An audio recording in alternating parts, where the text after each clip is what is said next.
In this video, I'll be showing you how I created an Airtable customer portal that allows free users to add and edit records using only native Airtable interfaces and forms. Hi, I'm Andrew from PrestoFlow. So in this example, I'll be showing you is this members directory. There's a few pages that I've created.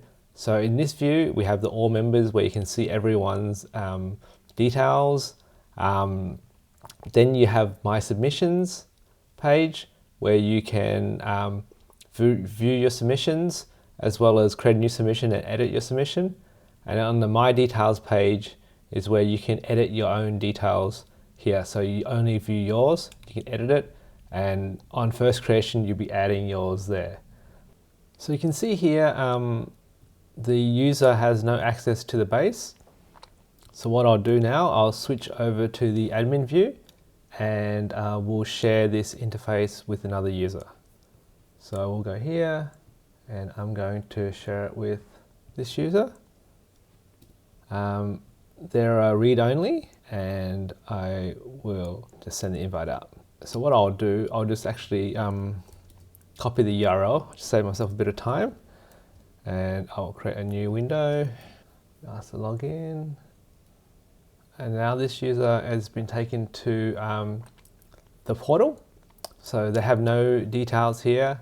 They have no submissions either. They can see other members because that's a kind of like a public view. Yeah, so that's what you see there.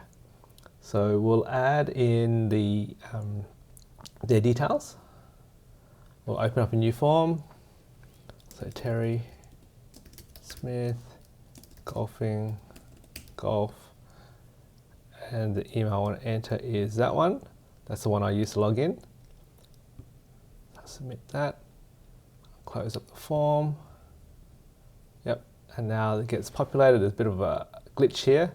So when you refresh, that edit button becomes active. So we've added Terry Smith to here.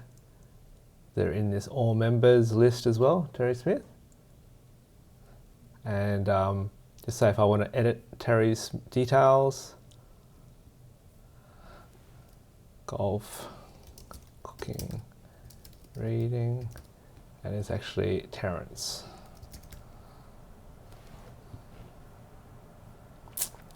Let's close the form. So now it's Terrence, cooking and reading. So now we'll go over to create a submission. Got submissions, create a new submission. And I'll just say property, schedule, June 2023, schedule for review. I'll put it as urgent and submit that. And I'll close this. So surely that should show, yep. And so you can see all members, my submissions, and my details. And for the submissions, if I want to edit that, I don't have the status. I can just change that to low priority, schedule for review again.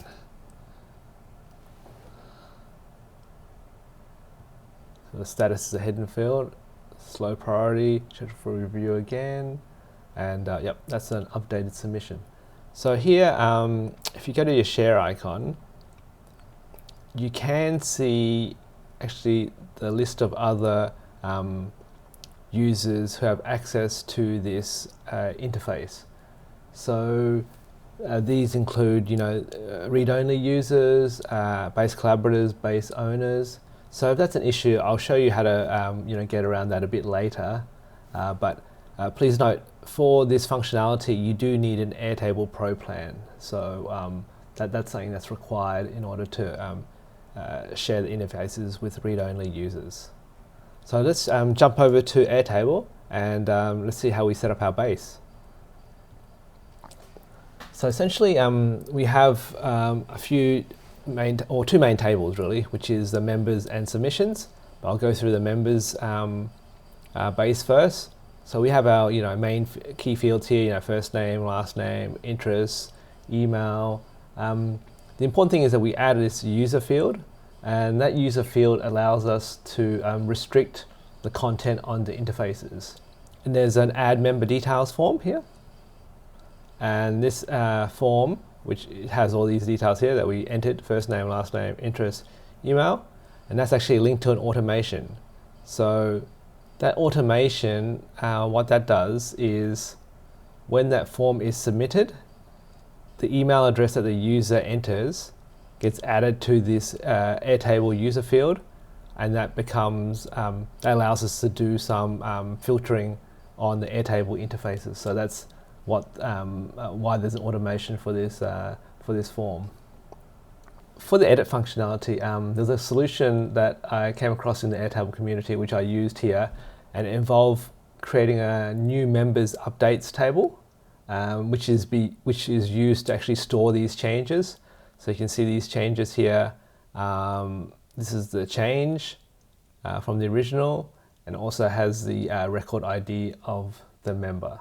And what happens is the automation, when the form gets submitted, the automation actually pushes these changes. So from the form, first name, last name, interest, back into the original, a record ID. So we're editing the member, so the original member record ID. And this member ID ensures that all the changes are pushed to the correct record. So if we jump back here, we do have the edit member details here. And this is actually a hidden field. So when we go back to this table and we double click on to check out the formula. So this is the URL for the form, the edit member form. We have a pre-fill, the member record ID, which is this member's record ID, and it pre-fills the first name, the last name, and interests. Sometimes there'll be a bit more text here, so we've used an encode URL component function, and then we have a hiding the member record ID parameter as well. So that's just to they don't need to see it, so we just hide that. And then, as I mentioned, the automation updates all this when the form gets submitted. So to set this up, it is a bit more involved than just adding a new form for the edit functionality. But if you want to streamline the edit and have more functionality, like creating new records as part of the form or multi-page forms, I suggest using Fillout for that. And I do have another video that I created where it shows you how to create an inventory management client portal using Airtable interfaces and Fillout. So that'd be a good one to watch if you have some more complex requirements. So now we've seen how the members tables and the member updates table is set up. Let's jump over the interface and see how that's set up. So in the interfaces, we'll go to edit mode. And here, our all members view, this is really, there's no filtering on that, so we want to show all members in this view, which is fine. In the My Details, here we only view the records that are the users only. So back in the members portal, in the members table, I do have a couple of views here. So one is all members view, so where you can see everything except those buttons, and one is a My Details view, where you can see the edit button is exposed. So if we go back to the interfaces here, this is the view that we copied where the edit button is exposed for updating details only. And this is filtered to the client's view. And for the adding the member details button, it's just direct form. There's no URL pre-fills there, so it's quite a simple where they just enter their details directly, and we have the automation running on the back end to ensure it's linked to the correct member. If we go back to our base, let's have a look at the submissions and submissions updates. So again, it's quite a similar setup where you have your title, description, priority, status. The status, as I mentioned, that's a hidden field that we send through a hidden URL parameter. We have the edit button as well here that updates where you can do the submission updates, and it's a similar setup again. The main thing that we have here is that also we want a way of seeing that the correct member is linked to the correct submission, and we might want to be able to filter that in a different way on the interface. So we've added a linked record field to the submissions table for the member. And for the add submissions button, because we want to ensure that it's linked to the correct member, we actually add it to the members table. So the new submission is here, and this is actually linked to the member. So when they click on the button, so this is the add submission URL for the form. So we pre-fill the member record ID, so it's a record ID for that member, and we also pre-fill the status, and we hide both of these ones because the user doesn't need to see the record ID or the status, or in this particular case we want to hide the status. So this, by putting it into the members table, we ensure that when the user clicks the new submission button, it actually opens this form, but it pre-fills these details from the members table. And this means that when a new submission is sent in, the member is linked to that submission. So now we'll jump over to the interface to see how we set up the submissions page. So here in my submissions, you can see that from the filtering, we've filtered by the records only for the user. And this is a bit of an interesting one where for the button, because we added the button here as a new submission, we want to display it in a way in the interface where it looks relatively natural. Because it's a record, it's a little bit hard to make look great. So it's kind of a bit of a workaround where I've used a gallery element, and so exposing the button. But this text here, the label, is actually a formula that we have here that you can display, and you just repeated. You can just repeat that formula down for every single member. So when they create their submission, it kind of has a bit of text. You can obviously customize that, but that because it allows you to choose what title field you want to use there. So that's a way that we can kind of do a bit of a workaround for that button. There is also the grid view or the list view, but they do have a little label at the top as well, so they're fine. But I thought this could be a bit more appealing or a bit more obvious, obviously visible. So I mentioned earlier, one of the things that you'll have to be aware of is when you are using this sharing interfaces with these read-only users, that everyone who accesses the interface can see all the different users. I guess you may not want that for privacy purposes potentially, like if you don't want everyone to see everyone's email address.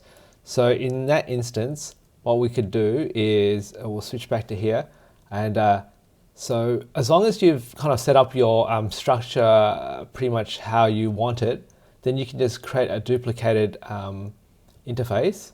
So it's just creating my duplicate now, and yep. And I'll just rename this to say John's portal. So just so you have one for each member. Okay. And in this all members view, I probably don't want to show everyone's email address if that's something that we don't want to be exposing.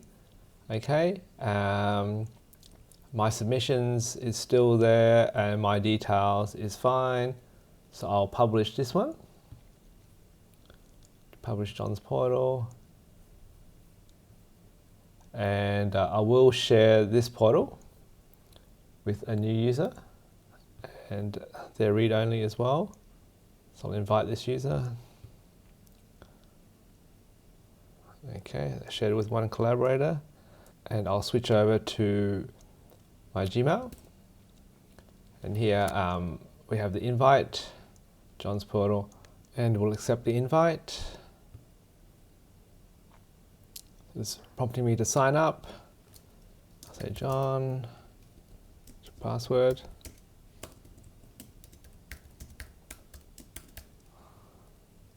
Create an account.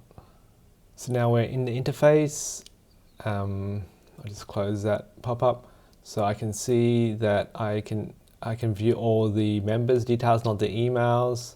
My submissions is empty for now. My details are also empty for now because I haven't set them up. So you'll notice if I go to the share, manage access area, only John, the current user, and the owner of the base can be seen in this interface. So let's just set up our profile. Similar steps.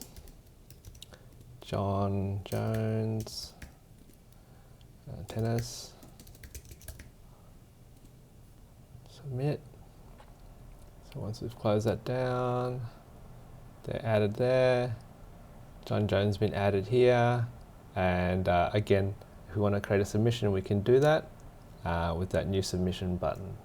So this is a great way of, I guess, if you don't want the users to see each other, you just have to create a duplicate interface for each of the users in your system. So that obviously, if you make changes to some of the interfaces, you need to make those changes. So which will get a bit out of hand if you have more than a handful. But if you have a pretty stable setup, you can do the duplication. Okay. And if you're in a situation where you have clients that you want to really restrict things access to, then you can do the same thing here where we can duplicate this, remove the all members view, and then you can just say their submissions and then their details set up. So I could just have duplicate the interface here and just say this is my client portal for RoboLite. I'll remove this page. So all they have is doing their submissions and their details. So now you know how to create an Airtable customer portal that allows free users to add, edit, and view records using only native Airtable interfaces and forms. And by setting up the portal this way, you essentially have created a self-service SaaS where all you need to do is send out the interface link to the users and they complete the sign-up process and enter their user details here. If you'd like to see more videos like this or to see how we can help streamline your business, please visit us at prestoflow.com.